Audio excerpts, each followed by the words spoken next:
Самые крупные и опасные животные Африки. От зарождения видов до наших дней.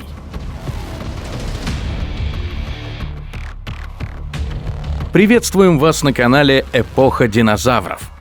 Сегодня мы предлагаем вам путешествие в необъятные просторы Африки и ее удивительный животный мир. Этот континент известен нам как место, где появились первые люди, и откуда началось их расселение по всей планете. Но еще за миллионы лет до первобытных цивилизаций здесь жили крупные и очень опасные хищники, которые и в наши дни безраздельно царствуют в африканских саваннах и полупустынях, а также в вечно зеленых лесах, озерах и реках. Не забывайте подписаться на наш канал, чтобы всегда иметь возможность оперативно узнать о новых выпусках. Одним из безусловных символов Африки является слон. Огромный и, на первый взгляд, неповоротливый, при ускорении на короткие дистанции он способен развивать впечатляющую скорость до 40 км в час.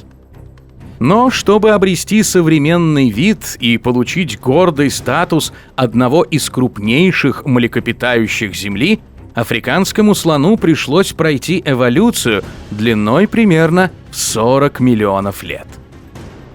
Первым прародителем этих хоботных современные ученые считают меритериев, вымерших около 30 миллионов лет назад. Они были намного скромнее современных потомков. При длине 2 метра и высоте до 70 сантиметров они весили чуть больше 200 килограммов. Внешним видом больше напоминали тапира, чем слона, но уже имели некое подобие короткого хобота, который образовался сращением носа и верхней губы. Обитали на территории Северной Африки от Египта до Мали и Сенегала. Примерно в ту же эпоху, с поправкой на какие-то пару миллионов лет, в Африке жили и другие, до сих пор мало изученные представители хоботных – баритерии. Они вырастали до 2 метров в плечах и могли весить до 2 тонн. Увы, исследования этих предков затруднены по причине очень малого количества ископаемого материала. Останки баритериев в предельно малых количествах найдены лишь в Египте и Ливии. Дальнейшая эволюция слонов проходила в условиях жаркого климата и постоянной угрозы со стороны плотоядных хищников. Именно это объясняет все особенности этих африканских животных. Острые резцы превратились в огромные бивни. Они стали грозным оружием и важным инструментом для обустройства жилищ и даже добычи воды из русел пересохших рек в сезон засухи. Слоны умеют выкапывать своеобразные колодцы, углубляясь до водоносных слоев. И затем этой водой пользуются не только их стада, но и другие виды животных. Уши, достигающие 1,5 метра в длину, тоже след эволюции. Имея огромную площадь, большое количество кровеносных сосудов и высокую подвижность, они служат регулятором теплового баланса. Слон обмахивается своими ушами, словно веером, спасаясь от жары. Под кожей на подошвах африканских слонов за миллионы лет сформировалась специальная пружинящая масса. Благодаря ей они могут передвигаться почти бесшумно, в том числе и по болотам. Именно в болотистых местах питаются самые старые слоны, ведь пища здесь мягче, хоть она и менее питательная. И именно этим объясняется, почему на болотах находят целые кладбища слонов. И, конечно, хобот – еще одна визитная карточка слона. Сложно поверить, но 1,5-метровый хобот взрослой особи может весить как 2 человека, в среднем около 140 килограмм. Хобот позволяет слонам дышать и чувствовать запахи, срывать листья с деревьев и пить воду, не наклоняя головы. А еще они научились виртуозно пользоваться им как строительным инструментом или рукой. Слоны легко поднимают хоботом небольшие деревья, другие тяжелые предметы и даже переносят детенышей. А еще принимают автодуш, поливая себя набранной в хобот водой. Последнее значительное влияние эволюции на африканских слонов произошло от 2 до 5 миллионов лет назад. Тогда пути последних из выживших прародителей окончательно разошлись. Одни ушли в леса, другие — в саванны. Таким образом и появились 2 современных вида – саванный и лесной африканские слоны. Однако процесс развития продолжается, и сегодня ученые продолжают изучать возможность выделения еще одного отдельного вида слонов – пустынного. В настоящее время слоны являются жертвой человеческой цивилизации. Многие десятилетия и даже века их уничтожали, нередко исключительно ради ценных бивней. Ареалы их обитания стремительно сокращаются. Свобода перемещений, пусть и ради их блага, ограничивается охраняемыми заповедниками. Но животные продолжают вымирать, и цифры удручают. В начале 20 века в Африке было 20 миллионов особей, а сегодня их поголовье как минимум в 40 раз меньше. Интересный факт про слонов. 3/4 всей своей жизни современный слон занят приемом пищи, в основном травы и листьев. А вот на сон эти животные отводят всего 40 минут в сутки. И да, это правда, что слоны спят стоя. Но иногда могут прилечь на бок и уснуть в таком положении. Особенно это характерно для совсем юных особей.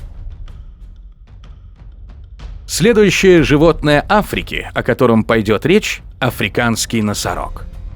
Он по праву считается одним из древнейших животных, доживших до наших дней. Древнейшие носороги появились примерно 55 миллионов лет назад, в эпоху Эоцена. В то время они были намного разнообразнее. Ученые насчитывают до 100 видов ископаемых носорогов, включая летающих и плавающих. Одни из них были размером с собаку, а другие почти достигали размеров слона. Но в среднем носороги доисторической эпохи были значительно меньше современных сородичей. Во время плейстоцена, который начался примерно 2,5 миллиона лет назад, климат Земли стал холоднее. Многие носороги вымерли, а выжившие виды адаптировались к новым условиям, став крупнее и сильнее. Это было необходимо для выживания в условиях холодного климата и конкуренции с другими крупными травоядными, например, еще жившими в то время мамонтами. Совсем недавно, по меркам эволюции носорогов, всего 10 тысяч лет назад, первобытные люди начали активно охотиться на африканских носорогов. Это привело к сокращению их популяции и полному исчезновению некоторых видов по исключительно антропогенным причинам, то есть в результате жизнедеятельности человека.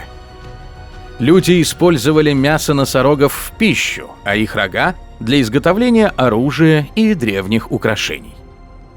А еще их рогу присваивался некий абсурдный мифический смысл и чудодейственная сила.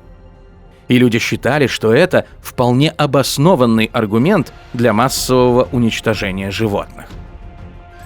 Сегодня на планете существует 5 видов носорогов, и 2 из них живут в Африке. Эти разновидности не очень корректно названы белыми и черными. На самом деле цвет каждой особи или отдельно живущей популяции во многом зависит от ареала обитания. Если совсем просто, в какой грязи и пыли годами валяется носорог, такого цвета он и будет. Белым, черным, бурым или даже красным. К сожалению, эволюция, в особенности эволюция человека в его завоевании планеты, заканчивается печально, но не для самого человека. Носороги Африки – ярчайшее и одно из самых свежих тому доказательств. Совсем недавно, в конце 2013 года, научное сообщество официально признало один из подвидов черного носорога вымершим. 2 годами ранее формулировкой «возможно, вымер в дикой природе» подытожили эволюционный путь и северного белого носорога. А общая популяция этих огромных черных и белых животных, некогда массово населявших всю Африку, измеряется лишь несколькими тысячами особей. Сейчас носороги – особо охраняемый вид, подавляющее большинство популяции которого живет под усиленной охраной в заповедниках отдельных африканских стран. И это хорошая новость, потому что благодаря стараниям ученых и энтузиастов поголовье носорогов в Африке пусть не очень быстро, но увеличивается. Радует, что все-таки есть отдельные африканские государства, где численность носорогов настолько стабильна, что здесь даже выдаются единичные и очень дорогие лицензии на охоту. Среди таких стран ЮАР, Мозамбик, Намибия и Зимбабве. Правда, стоит только само разрешение, без расходов на организацию перелета, проживания и охоты, будет более $20 тысяч. И это неудивительно. Ведь даже несмотря на угрожающую малочисленность, носорог входит в так называемую большую африканскую пятерку охотничьих трофеев. Кстати, вместе с уже упомянутым слоном. Следующим в списке самых крупных животных Африки и планеты в целом является бегемот. Животное, опасность которого большинство людей не знают и не понимают. А между тем именно бегемот – самое смертоносное животное для человеческого рода в Африке. По данным статистики, по вине этих полуслепых толстокожих великанов гибнет до 500 человек в год. Это больше, чем от молниеносных и сильных львов или жестоких и хладнокровных крокодилов-убийц. При том, что африканский бегемот не хищник и не прирожденный убийца, а травоядное животное, значительную часть времени проводящее в воде. Убивает людей он либо по слепоте и неосторожности, топча их на большой скорости, либо видя в них опасность для жизни себя или своих детей. Бегемоты, также известные как гиппопотамы, сегодня являются одними из самых крупных наземных животных в мире после уже описанных нами слонов и носорогов. Сегодня их семейство включает два вида – обыкновенный и карликовый бегемот. Оба вида обитают в Африке, но карликовый бегемот в наши дни встречается очень редко и находится под угрозой полного исчезновения. Эволюция истории бегемотов берет свое начало около 50 миллионов лет назад. Именно тогда они отделились в новый вид. Ископаемые бегемоты были небольшими и похожими на свиней. Они обитали в лесах и питались лесными дарами. Вопреки общей теории зарождения жизни на Земле по принципу «из воды на сушу», у бегемотов все с точностью да наоборот. Будучи изначально сухопутными, со временем они прекрасно адаптировались к жизни в воде. Это привело к развитию характерных особенностей бегемотов. У них наросла толстая и прочная кожа, которая защищает их от солнечных ожогов и паразитов. А еще развились навыки дыхания под водой. Около 40 миллионов лет назад эволюция привела к появлению нового поколения древних гиппопотамов.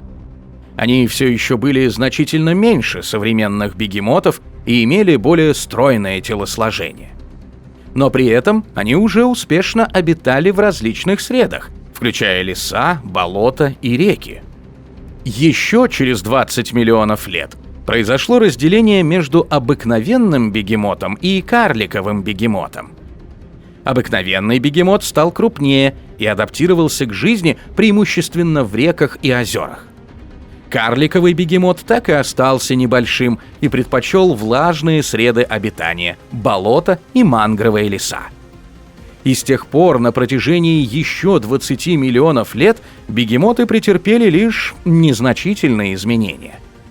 Они продолжают жить в водной среде, проводя большую часть времени именно здесь и выходя на сушу только для кормления. Их диета состоит в основном из травы, которую они собирают на берегах рек и озер. Бегемоты играют важную роль в экосистеме, служа источником пищи для многих хищников, включая крокодилов и львов. Обязательно досмотрите видео до конца, вы узнаете много интересного и про них. Также бегемоты способствуют поддержанию водных систем и жизни в них. Их экскременты обогащают воду питательными веществами, что способствует росту водорослей и прочей растительности. И еще пара интересных и важных фактов. Прочность кожи взрослого бегемота настолько высока, что способна спасти не только от зубов самых крупных хищников. В ней могут застревать даже пистолетные пули. Тем не менее, они также находятся в списке вымирающих животных.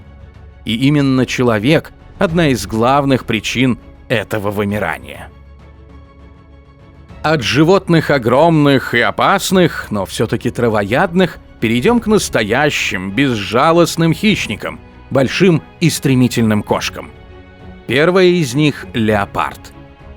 Все имеющиеся на сегодня данные относительно эволюции леопардов, как и прочих пантер, получены с помощью анализа ископаемых останков и исследований в области молекулярной филогенетики. Эта наука помогает проследить эволюцию животных и установить наследственную связь между существующими видами и их вымершими предками. На сегодня наука установила, что исторически центр происхождения вида Panthera pardus располагался в Азии. В Африку леопарды пришли уже сформированным животным, приблизительно в том же виде, в котором они живут и сейчас. Предки леопарда вместе с прародителями других представителей пантер отделились от общего ископаемого пращура около 11 миллионов лет назад. Согласно найденным останкам, первый подвид этих кошек, который уверенно можно называть прямым предком нынешнего леопарда, появился чуть менее 4 миллионов лет назад. Это позднее, чем выделились в самостоятельные виды две другие пантеры – ирбис и тигр. Но значительно раньше, чем окончательно сформировались лев и ягуар. Эволюционная миграция леопардов в некотором роде спиралеобразна. Как мы говорили, предок леопарда появился в Азии и лишь затем мигрировал в Африку.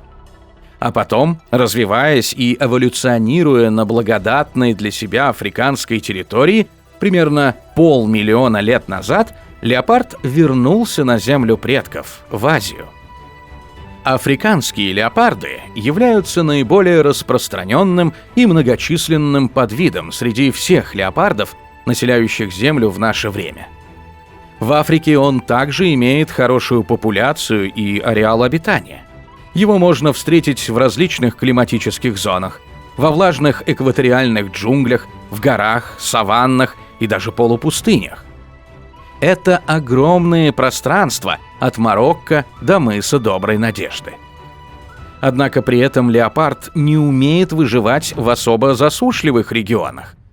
Поэтому он избегает больших пустынь и территорий без воды. По этой причине его нельзя встретить, например, в Сахаре или наиболее засушливых регионах Намибии. И тем не менее, эти кошки также страдают от человека.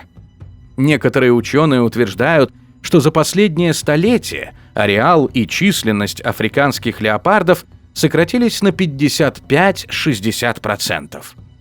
И с их популяцией также необходимо вести кропотливую работу. И, конечно, обзор самых крупных и опасных животных Африки невозможен без льва, который носит гордое имя «Царь зверей». Они имеют самые большие среди кошек размеры, невероятную силу и уникальное социальное поведение. В природе львы не имеют естественных врагов и являются охотниками высшего порядка. То есть в пищевой цепочке они являются только потребителями, но не являются объектами охоты со стороны других животных. Львы живут в уникальных группах – прайдах.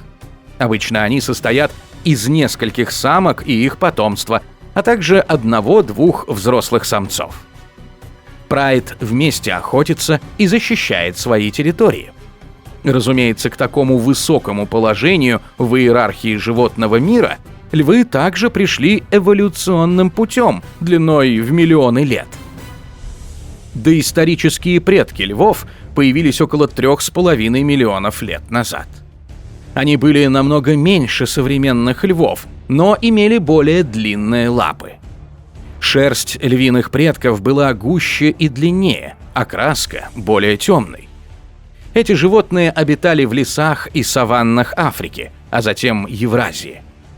Около 2 миллионов лет назад произошли значительные изменения в климате. Это привело к исчезновению огромных лесных территорий и расширению саванн. Такие перемены заставили предков львов адаптироваться к новым условиям и активнее эволюционировать. В результате обновленные хищники перешли на новый уровень. Они стали более приспособленными к жизни в открытых пространствах, где могли лучше видеть добычу и охотиться на нее.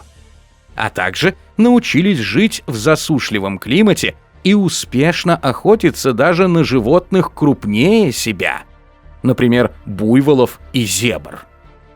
С течением времени львы стали еще больше и сильнее. Стала короче шерсть. В таком виде она больше подходила для жизни в условиях огнедышащей саванны.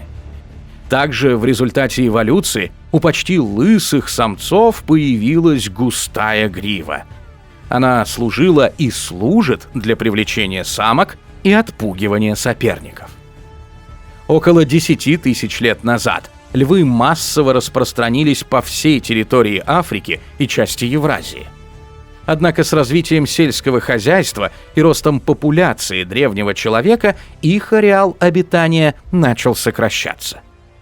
Люди стали активнее охотиться на львов и уничтожать их естественную среду обитания. К настоящему времени львы сохранились только в Африке. Живут они в основном не в абсолютно дикой природе, а в национальных парках и заповедниках. Тем не менее, они продолжают эволюционировать, адаптируясь к изменяющимся условиям окружающей среды и даже к угрозам со стороны человека. Привычное место обитания льва сегодня – это пустыни, саванны, нагорные полупустыни и лесные массивы в поймах африканских рек. Несмотря на отсутствие врагов, эти звери любят устраивать свои логово в ямах, расщелинах или пещерах в труднодоступных местах. Только в таких убежищах львы расслабляются после охоты и устраиваются на ночлег. Здесь они чувствуют себя в безопасности даже от главного и единственного своего врага – человека неразумного.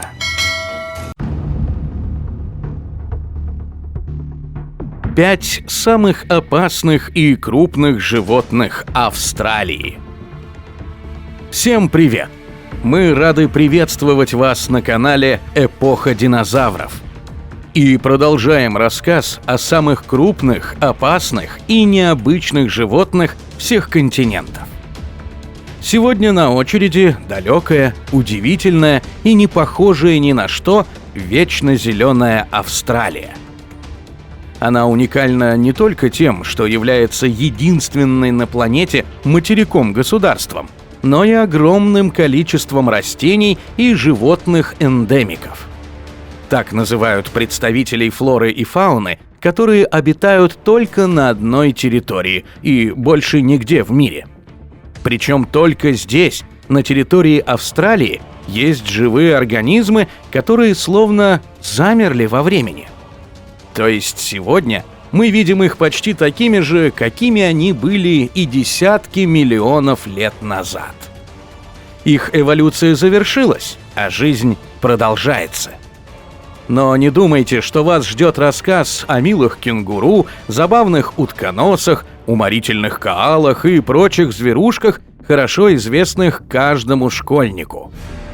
Поверьте, на территории Австралии и в ее прибрежных водах есть куда более интересные и во много раз более опасные обитатели, чем вечно сонные мишки. Однако и белой акулы или акулы-убийцы, которая стала прообразом для легендарного фильма «Челюсти», вы также здесь не найдете. Причина проста. Она обитает во всем мировом океане, поэтому назвать ее австралийским животным будет нечестно. Но можете не сомневаться в одном – будет интересно. Кстати, если вы еще не подписаны на наш канал, обязательно сделайте это, чтобы быть в курсе новых увлекательных экскурсов в прошлое и настоящее планеты Земля. А также не забывайте ставить лайки, чтобы помогать нашему проекту развиваться и дальше.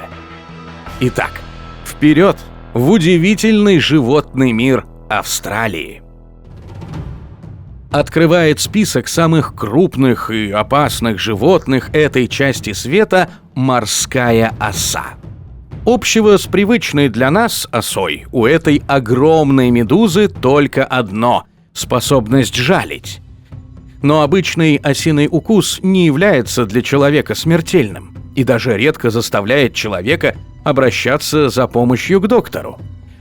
А вот после поцелуя австралийской морской осы доктора могут уже и не понадобиться. Она несет в себе столько яда, что его хватит для уничтожения 60 человек всего за несколько минут. Стрекательные клетки на щупальцах морской осы несут и накапливают один из самых сильных ядов, существующих на Земле. Поэтому многие ученые склонны называть именно кубомедузу Chironex fleckeri не только опаснейшей из медуз, но и самым опасным животным в мире вообще. Древнейшими предками морской осы были одни из старейших обитателей планеты – книдарии. Достоверно известно, что они существовали уже в конце протерозоя. Самые старые из найденных в новейшее время окаменелостей медуз датируются почти 600 миллионами лет. Для сравнения, такие древнейшие формы жизни, как кораллы, моложе древних медуз на целых 100 миллионов лет. А до возникновения динозавров, которых в то время эволюция даже не планировала создавать, и вовсе придется подождать еще 300-400 миллионов лет. Современная морская оса – это огромный сгусток соединительной ткани – мезоглея, с куполом до 30 сантиметров в диаметре. А щупальца этой скользкой водянистой убийцы во время охоты могут растягиваться в длину до 3 метров. Основной пищей для медузы являются креветки и мелкая морская рыба. Но, увы, зафиксировано также и множество случаев гибели людей от ядовитых ожогов морской осы. За последний век жертвами этого беспозвоночного существа в водах северного побережья Австралии стали около 100 человек. И современная наука до сих пор не изобрела противоядия для этого убийственного яда. Поэтому опасность быть укушенным остается у каждого, кто пожелает искупаться в водах Северной Австралии на протяжении летнего сезона, который длится здесь с ноября по апрель. Именно в это время кубомедузы обитают здесь в большом изобилии, проникая иногда даже сквозь защитные сетки. Так что плавать в это время и в этом месте смертельно опасное развлечение. Еще один интересный факт про морскую осу. Несмотря на свой устрашающий боевой арсенал, она является не только охотником, но и объектом охоты. Сложно поверить, но на Земле есть животное, которому абсолютно наплевать на сильнейший яд гигантской медузы. И животное это морская черепаха. Она с большим аппетитом поедает любых ядовитых кубомедуз без малейшего риска для своей жизни и здоровья.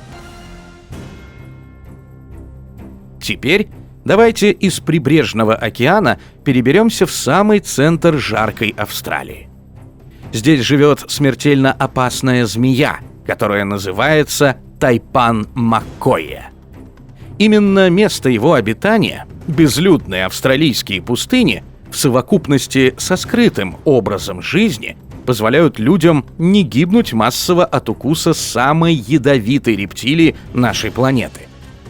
Если бы эта двухметровая змея предпочитала обитать ближе к человеку, например, как многие ядовитые пауки Австралии, статистика была бы намного печальнее. Ведь яда в этом аспиде хватит, чтобы одномоментно убить им 100 человек или 250 000 мышей. Только подумайте и представьте, сила действия яда у тайпана маккойя в 180 раз больше, чем у кобры. Кстати, в ходе исследования процесса эволюции змей было достоверно доказано, что именно Австралия является родоначальником всего семейства аспидовых, которые сейчас обитают во всех частях света, кроме Европы. Наш следующий герой настолько напугал первых европейских колонизаторов Австралии, что с той поры и до наших дней его зовут не иначе, как Тасманийский дьявол. Тасманийский, потому что к моменту появления европейцев в Австралии этот сумчатый хищник обитал уже только на острове Тасмания, который находится рядом с континентом. А дьяволом его прозвали из-за его дьявольски свирепого нрава, огромной острозубой пасти, черного окраса и нечеловеческих криков, которые издает этот зверь в ночные часы. Да и классическое название рода этого зверя — Саркофилус — звучит не менее устрашающе. В переводе с древнегреческого «Саркофилус» — это «любитель плоти». Современные методы филогенетического анализа показывают близкое родство тасманийских дьяволов с крапчатой сумчатой куницей, которую называют кволлом. Также в родстве, но более далеком, эти хищники состоят и с полностью уничтоженным человеком австралийским сумчатым волком тилоцином. Жертвой человеческой цивилизации, причем около 3000 лет назад, едва не стал и сам тасманийский дьявол. Активная охота аборигенов привела к уничтожению первобытной мегафауны в Австралии, в результате чего дьяволам просто нечего стало есть.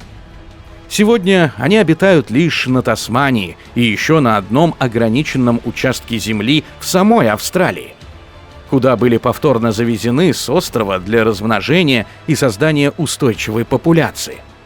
Благодаря действиям ученых, экологов и энтузиастов есть шансы, что зверек сможет вновь укорениться на исконно родных для себя местах.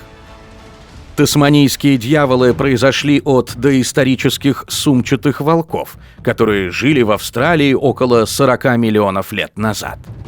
Сумчатые волки были крупными хищниками, которые охотились на других животных. Они были очень успешными охотниками высшего уровня и распространились по всей Австралии. Но около 10 миллионов лет назад климат Австралии стал еще более сухим и жарким. Это привело к тому, что многие виды животных, включая сумчатых волков, начали вымирать. Однако некоторые из них смогли адаптироваться к новым условиям и продолжили жить. Как раз тасманийские дьяволы и являются потомками этих выживших и подстроившихся под новый климат волков. Они стали меньше размером и изменили свой образ жизни. Вместо того, чтобы охотиться на крупных животных, тасманийский дьявол начал питаться мелкими животными и перестал брезговать падалью. Несмотря на сравнительно небольшой размер, среди всех живущих ныне сумчатых хищников тасманийский дьявол – самый большой представитель. Взрослый самец весит порядка 12 килограммов, имеет неуклюжее тело до 40 сантиметров в холке и по виду чем-то напоминает миниатюрного медведя.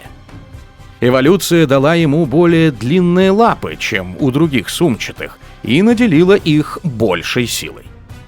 Чтобы выживать в голод или при болезни, когда животное не может охотиться, хвост тасманийского дьявола накапливает в себе значительное количество жира.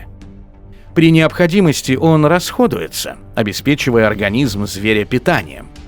При этом хвост сильно утоньшается. Челюсти тасманийского дьявола полностью соответствуют его названию. Они имеют невероятную мощь. По соотношению силы укуса к массе тела это животное является самым сильным среди всех млекопитающих, оставляя далеко позади и гиен, и бультерьеров. Во время охоты дьявол запросто перекусывает одним движением не только хребет, но и череп своей жертвы. Для этого в мощнейшей пасти имеются очень острые и массивные зубы. Еще один интересный, по-своему уникальный и самый молодой на континенте хищник Австралии – динго – полусобака, полуволк. Он хоть и не опасен для человека, но заслуживает нашего с вами внимания. Уникальность его в том, что ученым сообществом это животное признано не диким, а повторно одичавшим. То есть эти собаки, изначально домашние, в силу различных обстоятельств опять стали жить на воле. Известно, что сначала это была достаточно небольшая группа, которая нашла для себя едва ли не идеальные условия жизни. В Австралии на динго не охотится ни один зверь. Значит, истребление другими представителями фауны им не грозит.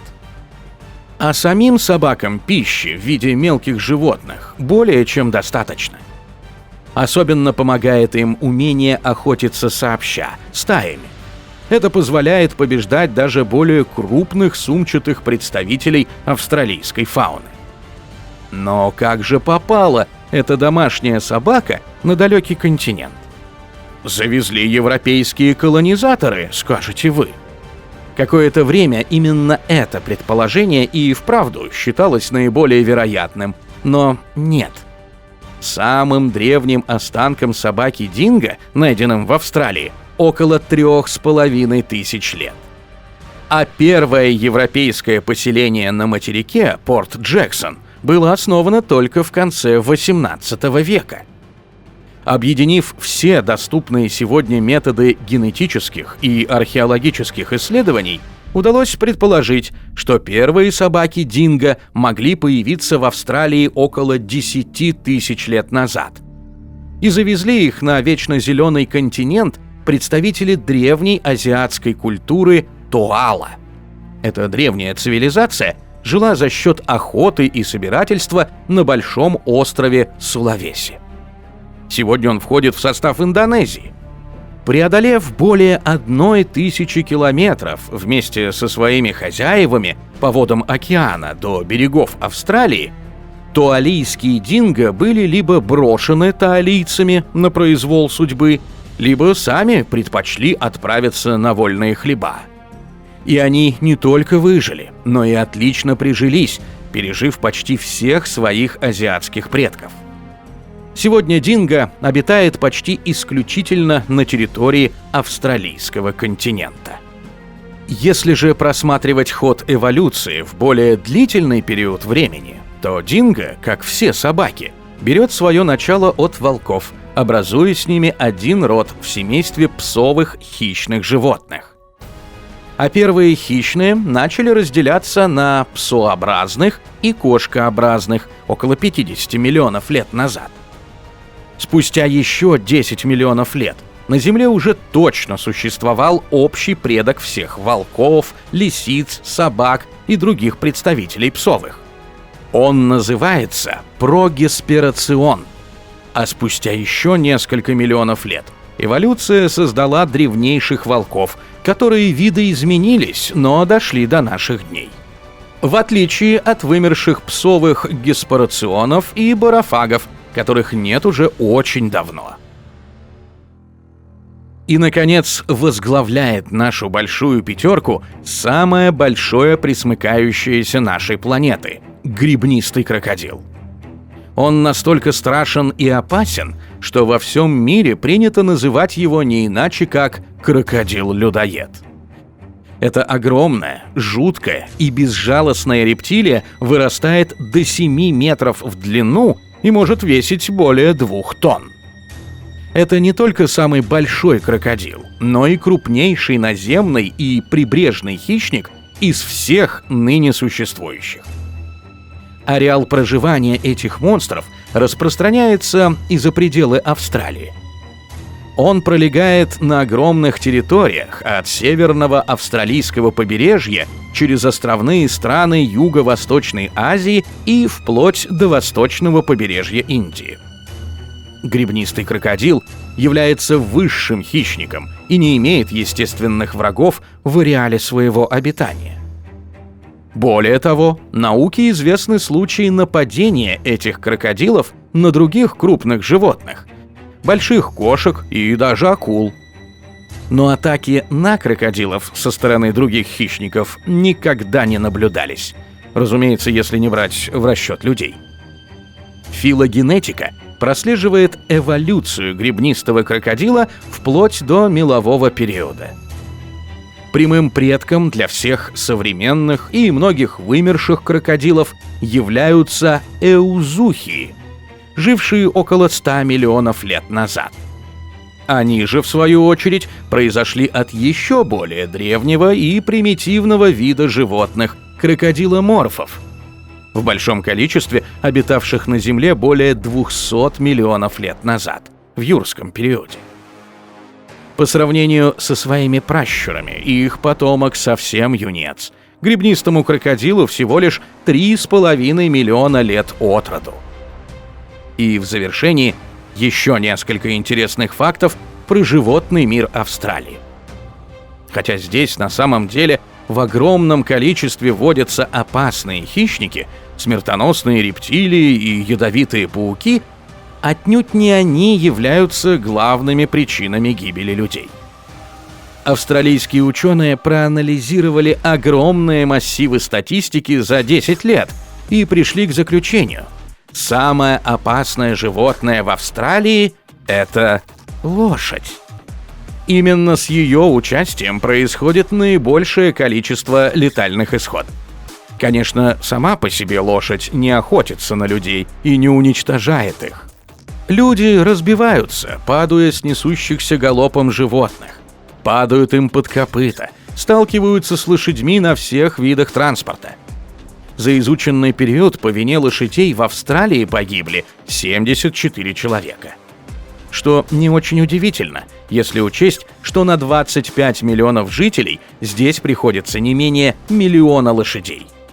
На втором месте и с огромным отрывом, 26 случаев, идет акула. Но и она не является австралийским эндемиком, и лишь австралийские крокодилы, унесшие жизнь 19 человек за 10 лет, замыкают тройку этого печального списка. Так что на самом деле Австралия не так уж недоброжелательна, как может показаться. Мы рады снова приветствовать вас на канале «Эпоха динозавров», где вас ждут интересные истории, связанные с эволюцией жизни на Земле с доисторических времен до наших дней. Сегодня мы продолжаем наш цикл программ о самых больших и опасных животных планеты. И на очереди Южная Америка. Это потрясающий материк с уникальной флорой и фауной.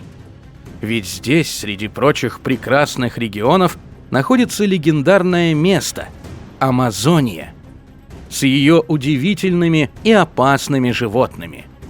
Именно здесь можно найти растения и животные, которые до сих пор крайне мало изучены.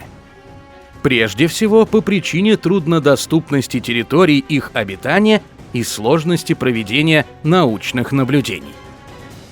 Итак, перед вами первый представитель самых опасных животных Южной Америки – бразильская выдра, крупнейший представитель выдровых. Обычно выдра известна как хищный, но в целом небольшой, а порой и маленький зверь. Как же он попал в наш список? Дело в том, что второе название бразильской выдры – гигантская. Она с огромным отрывом опережает всех других сородичей. Длина ее тела с хвостом достигает 2 и даже более метров. Масса доходит до 30 килограммов, а тело представляет собой набор сильнейших мышц. Это животное иногда реально похоже на перекачанного бодибилдера. Умение отлично плавать и лавировать позволяет не только преследовать, но и удирать от погони. Мощные челюсти способны охотиться на животных, намного крупнее самой бразильской выдры. Но самое главное, эти сильные, быстрые и умные животные крайне успешны в коллективной охоте. Когда такая семейная команда, которую называют кланом, выходит охотиться, ей по силам одолеть любое животное вплоть до крокодила. Хорошо, что на человека она нападает исключительно в целях самообороны, защиты потомства или охраны своей территории. Как еда в чистом виде Homo sapiens не представляет для гигантской выдры интереса. Ученые предполагают, что куньи, к которым, среди прочего, принадлежат и все выдры, отделились от своих древних прародителей порядка 16 миллионов лет назад. Еще через несколько миллионов лет произошло деление на подвиды. В процессе эволюции значительное их количество вымерло. Сегодня известно о палеонтологических останках почти 100 видов предков гигантской выдры. Перед вами ягуар. Стремительный, изящный и безжалостный. Это 3-я по величине кошка на планете и самая большая в Южной Америке. Ее масса тела нередко превышает 120 килограммов, а длина до 2 метров. При таком соотношении массы и габаритов ягуара можно назвать компактным животным с большим объемом мышечной массы, что очень удобно для стремительной охоты. Сила укуса ягуара также впечатляет. Она сильнее всех сородичей на Земле. Этим обуславливается главная особенность его охоты на стадии захвата жертвы. Почти все остальные большие кошки на планете используют пасть и клыки лишь для того, чтобы вцепиться жертве в горло и удушить ее. Но ягуар использует силы своих челюстей иначе. Он сразу прокусывает череп своей жертве, чтобы поразить мозг. Неважно, кто перед ним – обезьяна, капибара или упомянутая выдра, или кайман. Шансы на спасение минимальны. Кстати, ягуар – высший хищник и не имеет большого числа серьезных врагов в Южной Америке. Зато его питательный рацион весьма разнообразен. Пищей ягуара являются около 90 видов животных, включая и близких родственников. С точки зрения многомиллионной истории некоторых существующих сегодня древнейших животных, ягуар в своем нынешнем виде просто ребенок. Ему всего лишь порядка 300 тысяч лет. Молекулярные и палеонтологические исследования подтверждают очень близкое генетическое родство ягуара с другими представителями рода пантер. Последний их общий предок жил примерно 8 миллионов лет назад. Сегодня ближайшими родственниками ягуара являются леопарды. Варварское истребление естественной природы Южной Америки привело к почти полному истреблению этой прекрасной и еще совсем молодой по меркам эволюции кошки. Уже более 50 лет ягуар внесен в Международную Красную книгу, но ситуация пока так и не стала лучше. Случаи нападения ягуаров на человека единичны. Они случаются реже, чем раз в год, и почти все они являются результатом провокации со стороны человека и защитной реакции со стороны кошки. Так что в вопросе, кто кому приносит больше вреда, ответ абсолютно очевиден. Ягуару не нужен человек. Чего не скажешь об обратном. Поразительно, но даже сегодня в некоторых странах региона можно купить, пусть и за немалые деньги, трофейную охотничью лицензию и убить краснокнижное животное просто ради забавы. Однако не все виды фауны Южной Америки избегают встреч с человеком, как это почти всегда делает ягуар. Ярчайшее тому подтверждение – черный кайман. В бассейне Амазонки этот представитель аллигаторов является крупнейшим хищником. Кстати, изучен черный кайман весьма слабо в сравнении с другими крупными рептилиями. В среднем изученные особи кайманов имели длину не менее 4 метров. Предполагается, что самые взрослые кайманы могут быть более 5 метров в длину и весить не менее 400 килограммов. Вопреки распространенному мнению, аллигаторы, в том числе и черный кайман, не только хищники-убийцы. Научно доказано, что они прекрасно переваривают и растительную пищу, поэтому правильнее считать их всеядными. Хотя мясо в различных его проявлениях – это, бесспорно, главная основа рациона. И человек не является исключением. Кайман не то животное, которое предпочитает прятаться от человека. При удобном случае он им с аппетитом полакомится. Но при этом нельзя не сказать, что человек отвечает с многократно большей силой и долгое время убивал кайманов в сотни раз больше. Прекрасная кожа и вкусные яйца – главная тому причина. Во время так называемого крокодильего бума в середине прошлого века было истреблено 99% этого аллигатора. Сегодня состояние популяции пусть и медленно, но восстанавливается. Если говорить о происхождении и эволюции черных кайманов, то ученые полагают, что отделение кайманов от более древних предков в отдельный род произошло около 12 миллионов лет назад. В настоящий период ученые располагают черепом каймана, которому не менее 5 миллионов лет.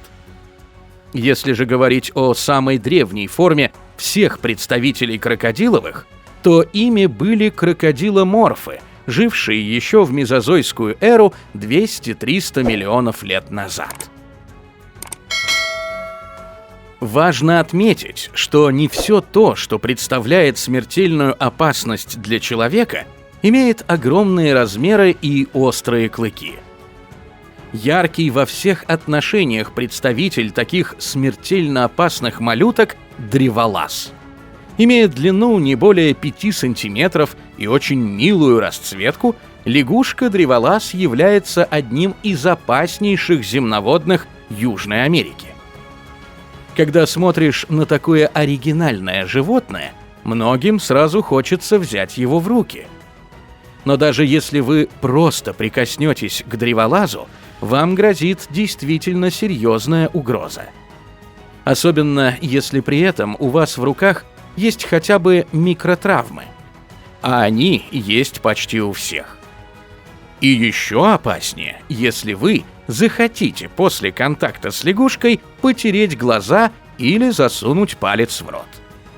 Все тело древолаза буквально пропитано сильнейшей концентрацией множества ядов. В одной лягушке его достаточно, чтобы убить 20 человек. Поэтому неудивительно, что этот яд многие века использовали индейские племена для смазывания им наконечников своих стрел перед боевыми походами. Лягушачий яд намного смертельнее хорошо известного во всем мире курары. Поэтому достаточно даже малейшего ранения кожной поверхности, чтобы соперник не просто получил сильное ранение, а мучительно, но быстро скончался. Кстати, противоядие от яда древолазов до сих пор не создано. За время изучения и содержания древолазов в природе установлен интересный факт. Со временем в искусственной среде обитания они теряют свои ядовитые свойства, потому что не получают поддержку ядов, которые есть в живой природе. Лягушки накапливают его, поедая муравьев и некоторых других представителей фауны, концентрируя мелкие дозы до катастрофических пропорций. А в неволе рацион древолазов составляют сверчки, мухи-дрозофилы и прочие безопасные насекомые. Древнейший из видов первобытных бесхвостных земноводных, прямым потомком которого является древолаз, датирован Нижним юрским периодом. Это почти 200 миллионов лет назад. Этот вид получил название Prosalirus bitis и стал отправной точкой для эволюционного пути. Он уже явно напоминал лягушку. Далее наука располагает еще одним древним представителем 100-миллионной давности – Paleobatrachus gigas. Он умел и прыгать, и плавать. Точный эволюционный путь пока является предметом дебатов и активной научной работы. Следующий представитель самых больших и опасных животных Южной Африки – анаконда. Самый массивный удав современности на Земле. Есть множество сведений об анакондах длиной 8 и более метров, но они являются частными сведениями. Если же говорить о научно достоверных фактах, крупные представители этого вида обычно достигают 5 метров в длину и весят около 100 килограммов. При этом ученые предположили, что существование 7-метровых особей вполне допустимая реальность. Хотя анаконды способны буквально выжить жизнь и потом проглотить животных даже более крупных, чем человек, сразу хочется отметить, в истории не зафиксировано ни одного факта их нападения на людей. Отрадно, что и популяция анаконд пока не является стремительно исчезающей. Но стремительное уничтожение лесов Амазонии – традиционная и самая главная угроза всему живому в этом регионе. Почти вся жизнь анаконды протекает в небольших рукавах, маленьких озерах и тихих заводях рек Амазонка и Оренока. Отсюда, из воды, она внимательно следит за всем, что происходит на берегу, и высматривает жертву. Обычно это небольшие млекопитающие, птицы и рептилии, крупные животные случаются значительно реже. Способ охоты необычен. Перед тем, как начать удушать жертву, гигантская рептилия вгрызается в нее острыми зубами, которые для удобства удержания жертвы направлены внутрь. Хотя львиная доля жизни анаконды проходит в воде, время от времени она выползает погреться на солнце, а иногда даже и для того, чтобы совершить значительный пеший поход, в том числе и через шумную автомобильную магистраль. Известны случаи, когда для миграции анаконды полиция полностью останавливала дорожное движение. Эволюционно змеи произошли от ящериц. Но около 150 миллионов лет назад они разделились и пошли кардинально разными путями. Пройдя многомиллионный путь, именно анаконду, пожалуй, можно отнести к одной из верхушек этого пути.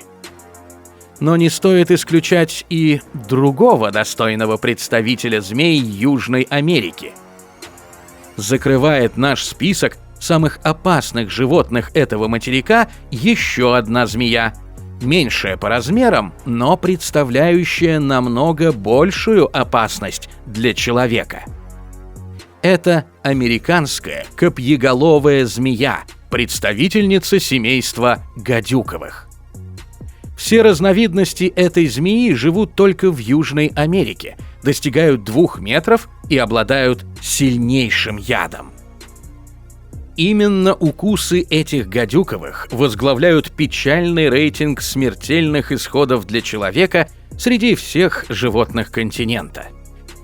Если пострадавшему от атаки не будет оказана оперативная помощь, то шанс умереть составляет 10%.